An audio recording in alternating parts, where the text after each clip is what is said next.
So in the previous part, we talked about the interactive Python script in Grasshopper using the simple example of an algorithm that basically stores the value 0 and then updates adding 1 to that value at each time step. So we can do that with a loop, or we can do that interactively. Now I'm just going to add some geometry here. Instead of just updating a number, I'm going to produce geometry. So first of all, let's start to see the result in Rhino. Here we are you can see in Rhino. And I'm going to upgrade both algorithms to incorporate geometry. So let's first of all visualize the iterative version. I'm just going to create random points instead of initializing, updating my value. What I'm going to do is I'm going to create random points. I could use Rhino script syntax, but I prefer Rhino geometry.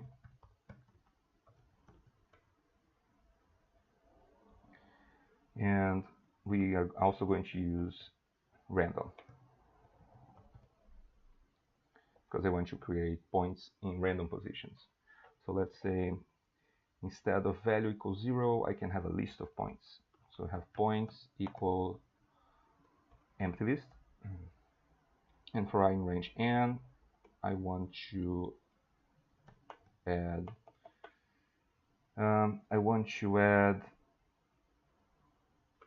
something to my list. I want to add a random point, append, and let's say I'm going to add this point here, but I need to create the point. So point equals rg.point3d, and I need to add the 3 coordinates. They're going to be random, so just say random dot uniform.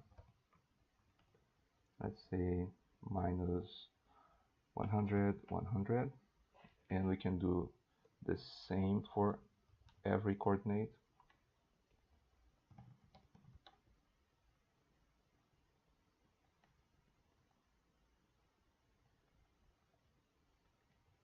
Okay. So we have x is going to be between minus 100 and 100, y is going to be some random number between minus 100 and 100, and the same for z. Okay, so we are going to be inside the cube. We're going to sample points inside the cube. And finally, instead of transferring a number, I'm going to transfer that list back to Grasshopper. So let's say points here. Let's test. Good. We have points inside a cube, and we can change the number of points. And you also notice that when I change, it's not that it adds points, it starts to sample again with different random positions. I can also fix that if I want to have if I want to use the same points for any different n, I can fix the seed of my random functions here. So seed, let's fix as 0. You can choose any number here. And now if I move this, it's going to look like I'm adding points to a previous set. Okay, but you can see that this algorithm starts to slow down as I add more points. Of course, this is a very simple geometry. A point, you don't have to store much data inside a point, so it's still very fast. But imagine that this could be like you could be using curves, surfaces, meshes, and this will slow down your algorithm here. So let's say we run that 1000 times, so now we have 1000 points here. Let's do the same thing in the interactive version. So let's go to the interactive version. I'm going to copy part of the code. I'm going to copy everything, and then I'll adapt there to the new code. So this is our original. This is, I'm just going to copy it here. This is our version for the iterative. I just want to copy. Initialization is going to be the same, but we are going to move it inside the block of reset. We are going to do one update, so we don't need the loop, just the body of the loop, the code that's inside the loop. We add it here. And finally, I'll transfer that list to Grasshopper. Okay. So I just wanted to show that it's mostly the same code. We just change a little bit how the structure, but the same lines of code are here and here and here. Okay. So this should work. We are in the initialization step. We say that the random seed equals 0. This actually doesn't have to be here. This can be here. Doesn't matter. But this one has to be inside the reset block. And the single updates where I create one point and I add to my list. And I transfer that back to Grasshopper. So let's test. It's going to break because I need to reset. But before that, I don't want to visualize this one. So I don't have any points here.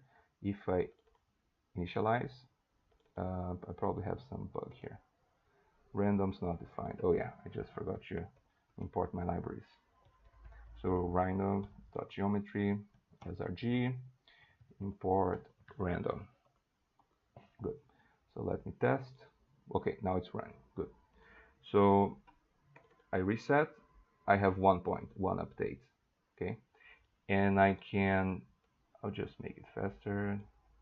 I'm going to run my timer here. And now I can see my system growing step by step. And you can see the difference in terms of performance. Whenever I run in the iterative version, every time I move the slider, I run like all the code again. It considers that I'll recreate every point from 0 to n-1. And in the interactive version, I only do one time step at every time. So it scales really well in the sense that if I want to run a system like that has like 1 billion points, in this case, I'll have to, it will run from 0 to 1 million. And then as I move the slider, it will run again.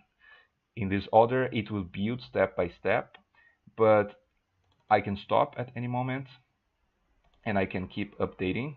And each update is really, really fast. And the disadvantage is that it's a little bit harder to get to a specific position, but you can add to your code like a limit. Maybe your system only adds points until 800 or 1000 points, and then you can go to a specific position without waiting and stopping the timer, right? So that's it. That's the version with geometry for our iterative and interactive algorithm.